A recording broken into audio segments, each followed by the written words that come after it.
যাদের reseller link থেকে reseller log in করতে পারছেন না, আজকের ভিডিওটি তাদের জন্য কিভাবে আপনি সহজভাবে রিসেলার লগ ইন করবেন। হ্যালো গাইস, আসসালামু আলাইকুম। তো আজকে আমরা দেখাবো রিসেলার সম্পর্কে। নতুন নেওয়ার পর লগ ইন করতে পারেন না, অথবা রিসেলার সাধারণভাবে আপনারা কিভাবে ব্যবহার করবেন, হালকা হালকা রিসেলার সম্পর্কে আমরা আজকের ভিডিওতে ধারণা দেব।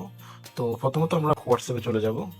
সাধারণত কাস্টমাররা আমাদের থেকে যখন রিসেলার নেয় তখন আমরা এরকম একটা আইডি তাদেরকে তৈরি করে দিয়ে দিই। তো এখান থেকে আপনারা রিসেলার লিঙ্কটি আপনারা কপি করে নেবেন। আর যারা রিসেলার ব্যবহার করতে পারেন না, তারা ভিডিওটি দেখলে পুরোপুরি রিসেলার ব্যবহার করা শিখতে পারবেন। ওকে, কপি করলে আমরা চলে যাব গুগল ক্রোমে আমরা এখানে নিউ ট্যাব ওপেন করে নেব। এখান থেকে আমরা এটি পেস্ট করে দেব। ওকে, পেস্ট করে দিলে আপনারা দেখতে পাচ্ছেন এখানে আমরা যদি এন্টার করি তাহলে কিন্তু আসবে না। ঠিক আছে, একটা কাজ করতে হবে, এখানে আমরা এটা পেস্ট করব। পেস্ট করার পরে এখানে যে এই এসটা কেটে দিতে হবে, এস টিটিপি এস, এই এসটা আমরা কেটে দেবো। ওকে, দেখতে পাচ্ছেন এখানে আমরা এসটা কেটে দিয়ে এখন এন্টার করব। হ্যাঁ, চলে আসছে আমাদের এরকম প্রত্যেকটা সাইডে আপনার এরকম। তো এখান থেকে এখন আমরা কাঙ্ক্ষিত ইউজার পাসওয়ার্ডগুলো কপি করে নেব। এখানে দেখতে পাচ্ছেন ইউজার পাসওয়ার্ডগুলো কপি করে দেব। হুবহু আমাদের মতো করে দেওয়ার চেষ্টা করবেন। আপনারা যেরকম আমরা লিখে দিব ওরকমই দেওয়ার চেষ্টা করবেন। ইউজার পাসওয়ার্ডগুলো বসিয়ে দেওয়ার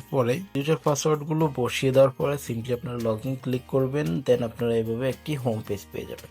এখান থেকে আপনারা একেবারে নতুন অবস্থায় যদি আপনারা আপনার কাস্টমারের জন্য পিন তৈরি করবেন, তাহলে আপনারা এখানে ক্লায়েন্ট অপশনে ক্লিক করবেন, দেন ম্যানেজ ক্লায়েন্ট। এরপর আপনারা যদি সিঙ্গেল পিন তৈরি করেন আপনার একজন কাস্টমারের জন্য, সিঙ্গেল পিনের উপর আপনারা ক্লিক করবেন। দেন এখানে আপনারা যে কাস্টমারের জন্য পিন তৈরি করবেন তার নাম দিয়ে দিবেন, সাপোজ কবির। ওকে, ইউজার নেমগুলো আপনারা ছোট হাতে দেওয়ার চেষ্টা করবেন। দেন আপনারা এখানে পাসওয়ার্ড দিয়ে দিবেন, যে কোনো একটা পাসওয়ার্ড আপনারা দিয়ে দিবেন এখানে। ওকে, পাসওয়ার্ডটা আপনারা কাস্টমারের জন্য তৈরি করবেন, ইউজার পাসওয়ার্ড। এরপর আপনারা কাস্টমারকে কত ব্যালেন্স দিতে চাচ্ছেন এখানে ব্যালেন্সটা দিয়ে দেবেন, সাপোজ $10।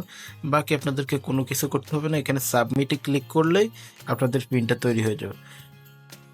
তো তৈরি করার পর আপনারা যদি এই পাসওয়ার্ডটি ভুলে যান অথবা কাস্টমারকে দিতে পারছেন না, তো আপনারা এই পিনটি কোথা থেকে খুঁজে বের করবেন? আপনারা এখানে সিম্পলি সার্চ পিনে ক্লিক করবেন। সার্চ পিনে ক্লিক করলে আপনারা যতগুলো পিন তৈরি করছেন ইতিমধ্যে সবগুলো পিন এখানে চলে আসবে। ওকে, তো এখান থেকে আপনারা খুব সহজে কাস্টমারের পিনগুলো খুঁজে বের করতে পারবেন ইউজার পাসওয়ার্ড সহকারে। দেখতে পাচ্ছেন এখানে যে পিন নাম্বারটা হচ্ছে এখানে দেখাবে, আর পাসওয়ার্ডটা হচ্ছে আপনার এই জায়গায় দেখতে পাচ্ছেন পাসওয়ার্ডের নিচে পাসওয়ার্ডটা দেখাবে।